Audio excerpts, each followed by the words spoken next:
Good morning. I hope everyone is doing well. Today I'm going to be talking about the field of biblical criticism. That's the study of the Christian New Testament through a reconstruction of history according to our contemporary understanding. Biblical criticism uses methods like grammar, structure, development, and others to identify the Bible's context, meaning, and origin. That's a fancy way of saying it's the study of the Bible through a primarily secular and academic lens. While the word criticism may come off as antagonistic, the field is entirely neutral and makes no moral claims for or against Christianity itself.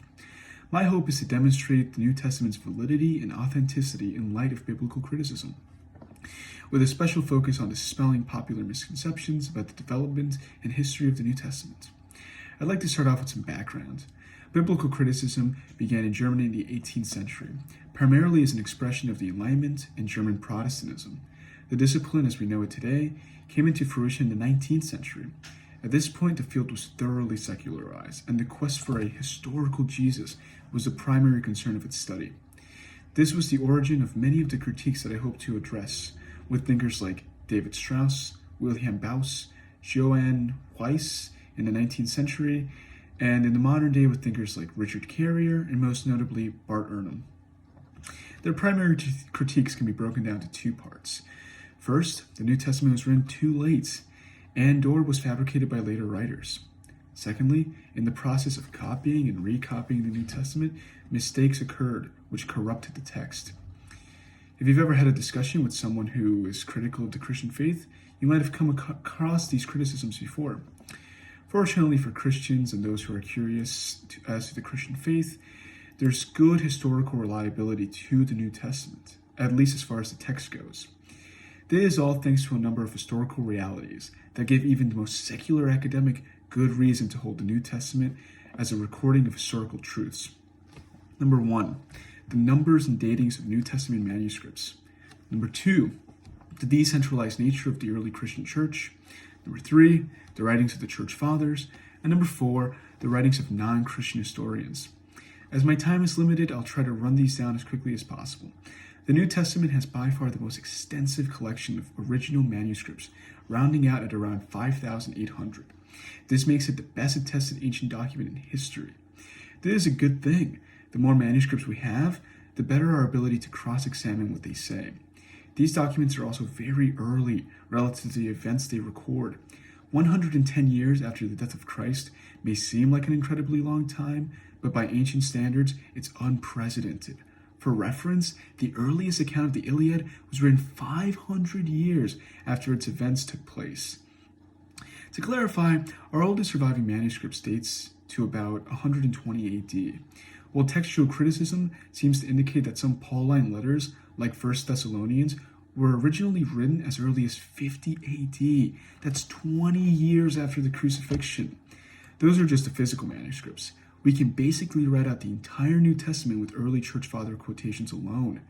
The decentralized nature of the early Christian church also lends credibility to the Gospels. Different groups of Christians spread out throughout the ancient world, in large part due to the evangelical mandate. It's thanks to this historical reality that we find identical lines from John in manuscripts in North Africa and Thrace, translated into Latin and other native languages. That gives us separate Christian communities whose manuscripts differ only in spelling and grammatical error.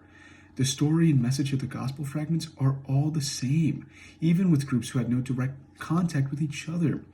The early Christians, including the church fathers, were also persecuted, and a minority in the ancient world, with no way to have a centralized hierarchy.